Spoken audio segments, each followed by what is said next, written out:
Hey, how's it going, people of the internet? It's Prophet. I know that I haven't done one of these in a while, but who says that old habits have to die hard?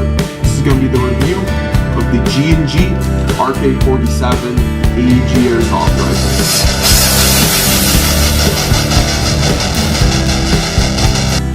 Now, this gun you can find on any real website from Airsoft GI to Airsplat to Airsoft Atlanta for around $150. I will provide links in the description. Now let's get into the specs of the gun.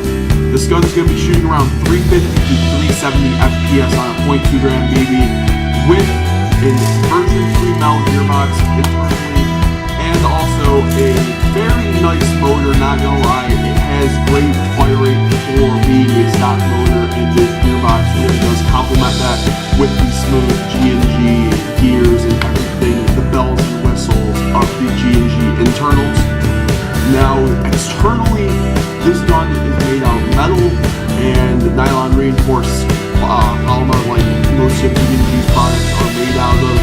Now, this is plastic, but it's the nylon reinforced plastic, so this will not break on you unless you literally just keep spinning this on a concrete floor for multiple occasions. Now, the stock is also made out of the nylon reinforced plastic, but it's very nice. It's not wobbly whatsoever. You can easily replace it out by using these 3 Allen screws. And to be honest, that's what I would do. I would just hook up a buffer tube adapter and run a technical stock if you want. There's a lot of options with this. Pistol grip, also the nylon reinforced polymer. The lower receiver, also polymer, which is still very nice. Kind of texturized too. I don't know if you guys can see that. Outer barrel and gas tube are metal, which is a very nice surprise because on the M4 combat machines, they are usually plastic, the outer barrel, or well, on some models, and like there's just some other things besides the body that are not going to be metal on those, but this is metal. Front sight is also metal. The flash hider is plastic, I do believe, and the tube right here is metal.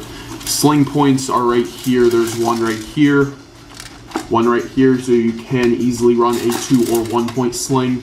This gun's going to be coming with a high cap or a 80 round mid cap. This can hold around 600 rounds. The mid caps can hold about 80 rounds. They're very nice. They're compatible with any Tokyo Marui mag, so don't be afraid to use anything else of yours if you are already running an AK. Though this will not work with, let's just say, the Tokyo Marui AK recoil shock ones that I have. That will not work on here. The bolt is metal, though it does not make a satisfying sound as I would like it to, because that's why I like on my Kalashnikov rifles. And also rest in peace Mr. Mikhail Kalashnikov. I know he died like a week or so ago. Though this does not make as cool of a sound as I would like it to. Though then again, this is a $150 rifle, and what you're getting out here is a lot more than just that. The fire selector metal, back sight should be metal, but this one is off because this is actually my 4-year-old model. Trigger metal, trigger release metal, sling points, if I did not mention, are metal as well. Now, because I'm not going to be able to do a shooting test on this gun, I want to go over what I love about this rifle and why I think that you should be able to buy it or should go out and buy one, because this thing is essentially the counterpart to the M4 combat machine on the market by G&G as well. This thing's made out of the same material. This thing has pretty much the same reliability and performance, especially since it is a version 3 gearbox. If you are not familiar with those are what AKs are usually ran out of, in contrast to the version 2 M4 gearbox.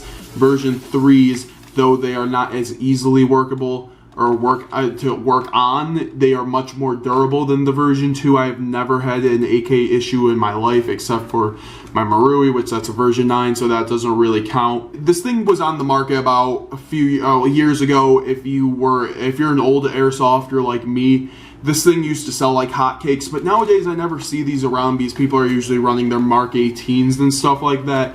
And this thing essentially is a fantastic rifle for $150. You can slap a LiPo right in here. The new models even have blowback too, which is also awesome. This thing is essentially everything the Combat Machine M4 is, but in an AK platform that is easily enough to upgrade as well as make your own. Because if you really wanted to, you could get AK rail system, because like 2012, late 2012 saw a lot of new AK accessories that you're going to be able to upgrade your any Tokyo Marine Echo 1 compatible AK-47. Like I mentioned before, this thing has a pretty good fire rate, and this thing has a pretty alright hop-up. I do not know if it's the G&G green hop-up, but it still does the job.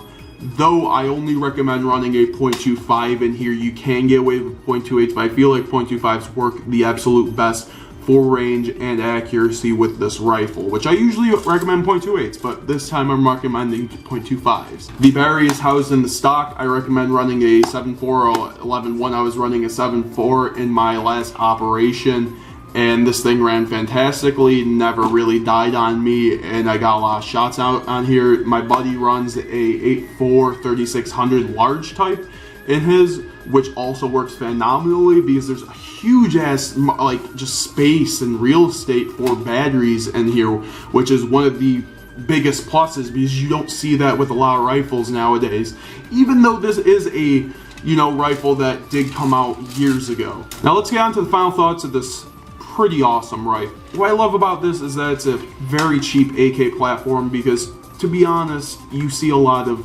higher end AKs from Echo 1's Red Star series, which are 200 and up, to, you know, even Marui's AKs, which can hit the 500s. This is $150. This works better than most of them. This will last a long time. This is a 4-year-old rifle that has never needed maintenance on it before. This works, and this is why I would recommend it. It's the same thing, like I said, with my Combat Machine M4 review. It's just, you're paying $150 to this, and you can do whatever you want to it, versus buying a $400 rifle and then it breaking on you and giving constant issues, and you're out $400 and maybe even more depending on how much it's going to take you to fix. This is an AK platform. Not many AKs are out there, since, like I said also before, people are running Mark 18s rather than other variety with AKs, and that's why I like this a lot. It's very ergonomic, it's very comfy, it's like 2 pounds, it's ridiculous, very durable, it's not going to break on you. Even Airsoft GI has a durability test I can put in the description as well. There's metal on it, there's plastic, there's polymer, there's everything. This thing can run a lipo no problem, and that's why I love it, because it's the all-around. It is the quintessential AK of Airsoft. This thing embodies the AK-47. This thing is like a rifle, which I don't make that comparison very often, but this thing will not break on you. This thing will always be there to be reliable. Now, those are pretty much my pluses of this gun. It's essentially just the all-around great gun. It runs fantastically, it shoots fantastically. It's not the master of everything. It doesn't have extreme range, it doesn't have extreme accuracy, but it does everything right and nothing wrong.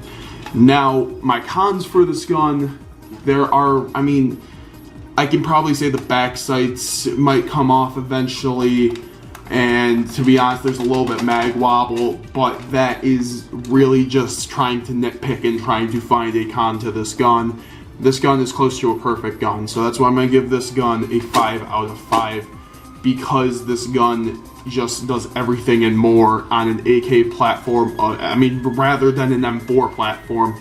Plus it has a version 3 Garrett box, and it's made by G&G, which is, to be honest, the best company out there, in my opinion. Now that's it for the review on the G&G RK-47. There will be links down in the description. If you like this video, please give it a like, and if you have any questions about the gun, if you should get it, or even anything about Airsoft in general, please leave a comment below. I've replied to all my comments. So I'll be seeing you guys later. It's been Prophet, later.